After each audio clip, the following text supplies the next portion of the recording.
राम, एक बात पूछे आपसे। बताइए। आप इस शादी से खुश तो है ना? खुश? हम बहुत खुश हैं। कम से कम उस मनोज जानकी का साया तुम्हारी बेटे की जिंदगी से चला तो जाएगा। जानते हैं शादी के बाद दुनिया की सारी खुशियां हर्ष को मिल जाएंगी, उसे सुकून मिलेगा। हम चाहते हैं हर्ष जो चाहता है ना वो उसे मिल जाए, फिर वो श्वेता हो या कुछ और। सच कह रहे रामा, हर्ष को सब कुछ मिलना चाहिए सिवाय इस प्रॉपर्टी और बिजनेस के, क्योंकि वो हमारे राजेश का है और वो हम किसी और का होने नहीं देंगे। राम, बहू, मुझे तुम दोनों से बहुत जरूरी बात करनी है। क्या बात है माँ, इतनी परेशान क्यों हो? आओ ना, बैठो। क्या हुआ माँ? बेटा, पिछले दिनों घर में इतने हादसे हुए कि मैं बहुत डर गई, इसलिए मैंने अपने कुलगुरु जी से बात की थी। उन्होंने कहा है कि हमारे घर में नकारात्मक ऊर्जा बहुत बढ़ गई और उसके निवारण के लिए हमें हवन और शांति पाठ करना होगा। उन्होंने ये भी कहा है कि हर्ष की शादी अगर उस हवन के बाद ही हो तो अच्छा रहेगा।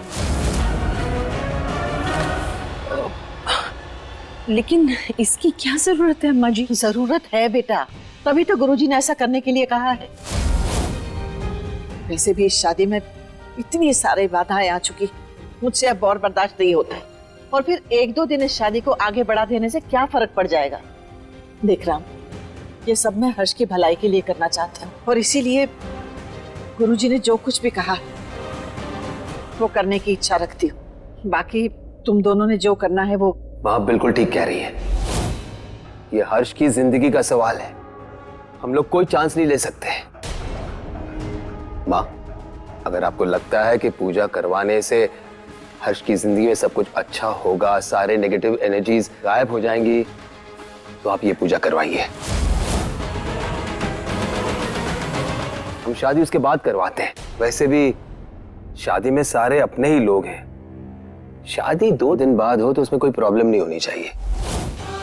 थैंक यू दादी, थैंक यू।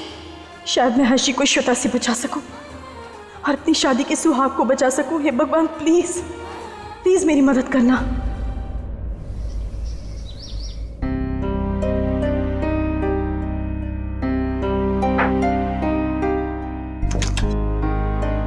जानकी, आओ।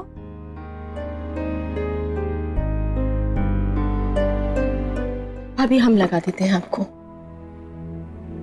ये हल्दी वाला दूध पियेंगी ना तो घाव जल्दी भर जाएंगे। ये सब करने की क्या जरूरत थी? मैं बिल्कुल ठीक हो जाऊंगी। ठीक है भाभी, दिख तो नहीं रहा है कि आप ठीक है। आपकी झूठी मुस्कान भाभी आपका सारा सच बता रही है। आपकी आंखों में हम देख सकते हैं आप कितनी ठीक है। हमें तो दुख इस बात का है कि आप इतने समय से तकलीफ में अपनी झूठी मुस्कान के पीछे अपना दर्द छुपाते आ रही और हम देख भी नहीं पाए। सॉरी भाभी। जानती हो जानकी, हर इंसान के कुछ ऐसे दर्द होते हैं जिन्हें वो किसी के साथ नहीं बांट सकता, हमेशा उन्हें छुपा के रखता है। बस मैंने भी अपना एक दर्द छुपा लिया और सब कुछ सहती रही। पर भाभी, अब आपको कुछ भी सहने की जरूरत नहीं है। कहते हैं ना, हर दर्द की एक दवा है। इसी आपके दर्द को दूर करने का रास्ता भी हमने ढूंढ लिया है। नहीं, तुम समझ नहीं रही हो जानकी। जिस रास्ते पे तुम मुझे चलने के लिए कह रही हो, मैं वो नहीं कर पाऊंगी। भले ही उसके बाद तुम्हें मेरे बारे में जो समझना है समझ लो, मैं उस रास्ते पे नहीं चल सकती। इतने सालों की शादी है मेरी, राजेश, बच्चे, नहीं, मैं उन सबको नहीं छोड़ पाऊंगी। भाभी, किसने कहा आपको उन सबको छोड़ने के लिए? आपको राजेश भैया या अपने बच्चों को छोड़ने की कोई जरूरत नहीं है। हम सिर्फ इतना समझा रहे हैं कि आपको स्टैंड लेने की जरूरत है। अब आप राजेश भैया के अगेंस्ट खड़ी हो जाइए। हाँ भाभी, आपको नहीं बताना होगा कि अब आप उनके टॉर्चर्स नहीं सहेंगी। थप्पड़ का जवाब थप्पड़ से ही देना होगा भाभी, सिर्फ यही एक सोल्यूशन है। एक बार अपनी हिम्मत जुटा लेना भाभी, आई एम टेलिंग यू। वो हिम्मत नहीं करेंगे आपको चोट पहुंचाने की। एंड आपको किस बात का डर है? हम हैं आपके साथ। You know I am always there to support you. जानती हो जानकी, तुम, दादी, शिखर, तुम सब तो हो, इसीलिए तो शायद आज मैं जिंदा भी हूँ। सबके बस खैर, मेरे बारे में छोड़ो, पहले ये बताओ कि हर्ष की शादी होने वाली, तुमने कुछ सोचा है? हाँ, कैसे देख पाओगी अपने पति को दूसरी औरत के साथ शादी करते? उसकी नौबत ही नहीं आएगी भाभी। मतलब भगवान ने हमें दूसरा मौका दिया है। हर्ष की शादी 2 दिन के लिए पोस्टपोन हो गई है। पर ये सब कैसे? बस हो गया भाभी, आप सबकी दुआएं जो साथ हैं हमारे। पर जानकी, 2 दिन में क्या होगा? भाभी, हवा का रुख पलटने के लिए सिर्फ एक पल चाहिए होता है। हमारे पास तो फिर भी 2 दिन है। आप देखिएगा, हर्ष और श्वेता की शादी हम नहीं होने देंगे, और इन 2 दिनों में हम सब कुछ पलट कर रख देंगे। भगवान करे तुम जैसा सोच रही हो ऐसा ही।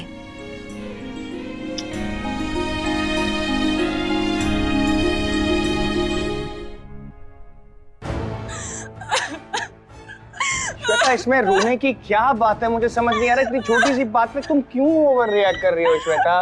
ओवर रिएक्ट कर रही हूँ। तो फिर और क्या कर रही हो तुम? आज मेरी शादी है हर्ष। 5 साल उस लड़की ने इस पल के लिए इंतजार किया है। एन मौके पे उसके साथ ऐसा खेल खेला गया। तुम्हें मुझसे छीनने की कोशिश कर रहे हैं हर्ष। कौन छीनेगा तुम्हें मुझसे? मेरे घर वाले हैं यार। तुम्हें क्या हो गया है श्वेता? मुझे समझ नहीं आ रहा, कौन छीन रहा है? 2 दिन शादी डिले हुई है, दैट्स इट। क्या फर्क पड़ता है? हर्ष, तुम्हें फर्क नहीं पड़ता होगा, लेकिन मुझे फर्क पड़ता है। एक पल में ना मैंने तुम्हें 5 साल कोमा में जाते हुए देखा। हर्ष, उस एक पल की वजह से मुझ पे क्या बीती है तुम नहीं जानते। अगर एक पल में इतना सब कुछ हो सकता है तो 2 दिन में क्या क्या हो सकता है हर्ष? Calm down, don't over react. जो होना था वो हो गया, बीत गई, वो बीत गया है ना, अब कुछ नहीं होगा। और तुम एक बार मेरे नजरिए से समझने की कोशिश क्यों नहीं करती श्वेता? मेरी क्या गलती है? तुम चाहे जो भी कहो, मैं जानती हूँ मेरे साथ जो हो रहा है वो ठीक नहीं हो रहा है हर्ष, और इसमें तुम भी कहीं ना कहीं जिम्मेदार हो। तुमने दादी से क्यों नहीं पूछा कि उन्होंने शादी क्यों पोस्टपोन की? हाँ, तुम तो जानते हो ना मैं तुम्हारे बिना नहीं रह सकती Harsh. Bye, you know how I feel for you. Harsh, मुझे ना कुछ ठीक नहीं लग रहा है। जब से हमारी शादी हुई है कुछ ना कुछ रोज नया तमाशा हो रहा है। पहले तुम्हें मारने की कोशिश की, फिर हमारे रिश्तों को तोड़ने की कोशिश की, मैं शादी रोकने की कोशिश की। कुछ ना कुछ तमाशा हो रहा है। रोज मेरी बेइज्जती हो रही है। कभी हल्दी की रस्म नहीं होती, कभी एंगेजमेंट खराब हो जाती है। तुम बताओ हर्ष, तुम्हारे दिल में कोई अहमियत नहीं है? मुझे साफ साफ बोल दो हर्ष, साफ साफ बोल दो, नहीं तो मैं मर जाऊंगी।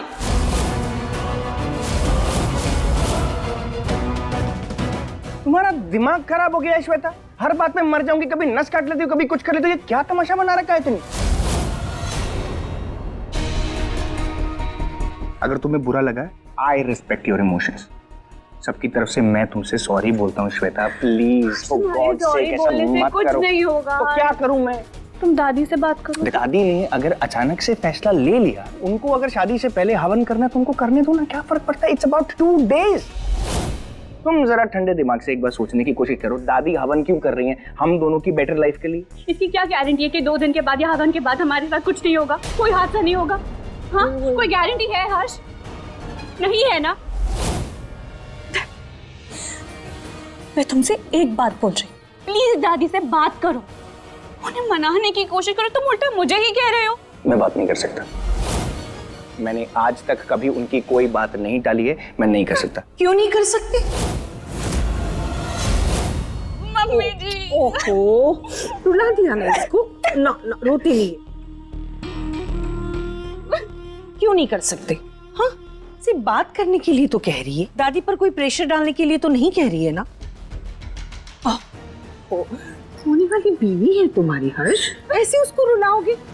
उसकी बात मानना, उसकी खुशी के लिए थोड़ा कुछ करना फर्ज बनता है ना तुम्हारा। हर्ष, जैसे तुम दादी की बात नहीं टालते वैसे ही दादी भी तुम्हारी बात नहीं टालेगी। वो हो सकता है कि शादी के लिए हाँ कह दे, हवन बाद में करवा ले। एक बार बात करके तो देख लो। तो आप कहीं करते मामा? बात तुम्ही को करनी पड़ेगी क्योंकि तुम उनकी पोते हो। तो आप भी तो बहू हैं। वही तो हम कह रहे हैं। वही तो मैं भी कह रहा हूँ। हम उनकी बहू हैं। आप हम बड़े हैं या तुम बड़े हो, पहले हमारी बात ध्यान से सुनो तो तुम्हारी समझ में आएगी। पोता लाडला होता है, प्यार करती है वो तुमसे, और बहू की एक मर्यादा होती है। अगर तुम उनको प्यार से समझाओगे ना तो देखना वो तुम्हारी बात टाल ही नहीं सकती।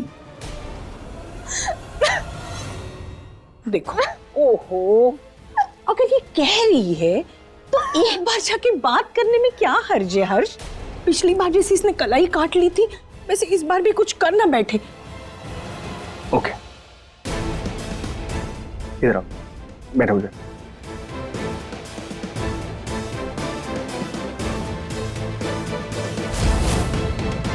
Try to understand. मैंने शादी के लिए अगर हाँ की है तो मैं भी शादी करना चाहता हूँ। मैं बैकआउट नहीं कर रहा हूँ। अगर दादी की इज्जत रख लेगी तो क्या हर्ज हो जाएगा?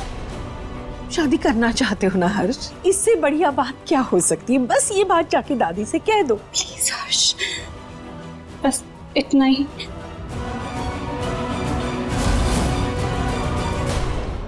बेटा, हमें खुशी है कि तुम ये शादी करना चाहते हो। तुम हमारे प्यारे बेटे हो। और हाँ, जैसे तुम इस घर में सबका सम्मान करते हो ना, वैसे ही अपनी बीवी का मान रखना भी सीख लो। आते हैं हम।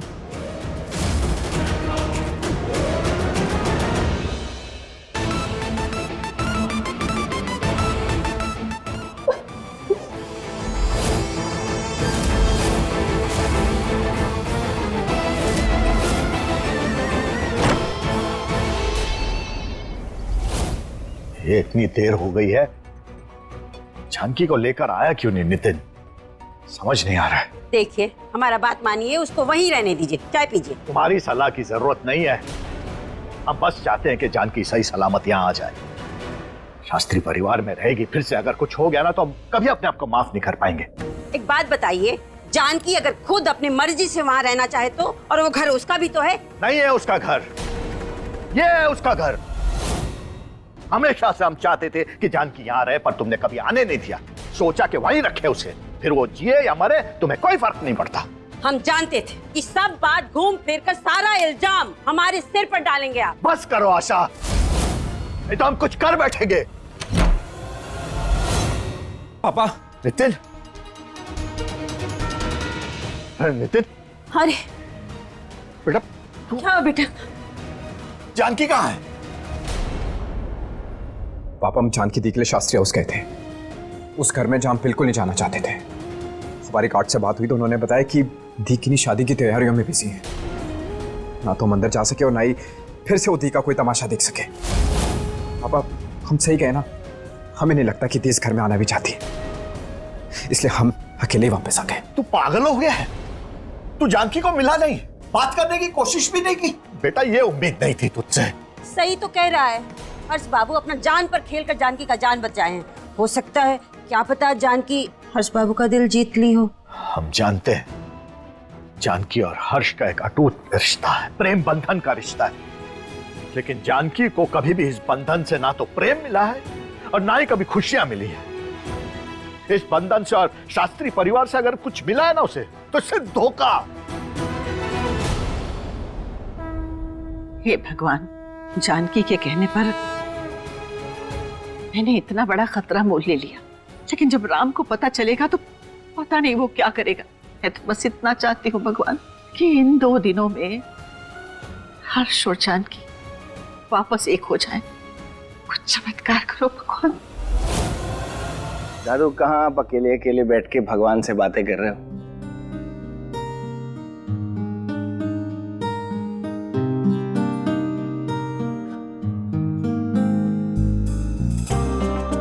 ऐसे बस आपके पास बैठने का मन कर रहा था तो आ गया। बचपन से जानती हूँ तुझे।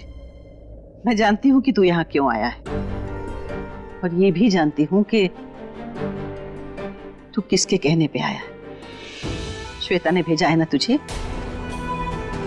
नाराज है मुझसे? तो आपको पता है ना, मैंने कभी आपके किसी फैसले पर सवाल नहीं किया। मैं ही कभी करूंगा। आपने भी तो कुछ सोच समझ कर ही फैसला लिया होगा ना, तो मैं भी मजबूर हूँ। कैसे समझाऊँ आप? बेटा भगवान ने हमें यह आखिरी मौका दिया है। कौन सा आखिरी मौका? मेरा मतलब है कि पिछले दिनों इस घर में इतनी मनहूसियत फैल गई है बेटा, उसे दूर करने के लिए हवन करना बहुत जरूरी, ताकि शादी के बाद तू और श्वेता अपनी जिंदगी अच्छे तरीके से शुरू कर सके। वो सब ठीक है, वो मुझे कौन सी नेगेटिविटी की बात कर रहे हैं? यही जो पिछले 5 सालों में तेरे साथ हुआ है, और अब जब घर में इतना बड़ा शुभ काम होने जा रहा है तो मैं नहीं चाहती बेटा कि किसी की बुरी नजर तुझे या हमारे पूरे परिवार को लगे। और फिर शादी के बाद श्वेता की जिंदगी भी तो तेरे साथ जुड़ने वाली है ना। ये भी नहीं चाहती बेटा कि तेरे साथ हुए हादसों का असर उस बेचारी श्वेता पर हो। तू देखना बेटा, इस हवन की पवित्र अग्नि ना तेरे आसपास के सारे शैतानों का नाश कर देगी। जो कुछ भी गड़बड़ चल रही है ना, सब ठीक हो जाएगा। सच में दादू? और जिसने भी जो भी बुरा काम किया है उसका फल उसको मिल जाएगा।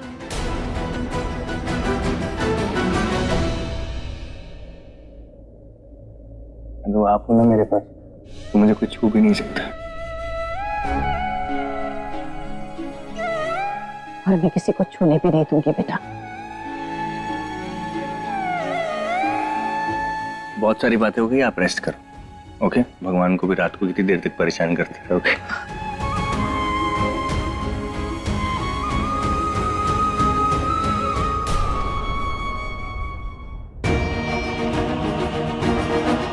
नहीं, दादी कुछ परेशान सी लग रही थी, कुछ अजीब बातें कर रही थी। कहीं ऐसा तो नहीं कि दादी जो बोलना चाहती थी वो मैं समझ नहीं पाया?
सॉरी, हमारी वजह से आपको परेशानी होती है हर बार, और थैंक यू।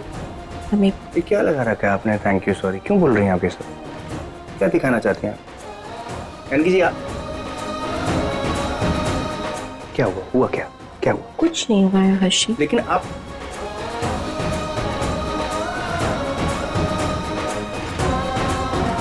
पता नहीं इस घर में सबको क्या हो गया, खासकर जानकी जी। कभी तो इतने अच्छे से बात करते हैं और कभी बड़े अजीब से बात करती हैं। पर ऐसे क्यों रिएक्ट कर रही हैं वो?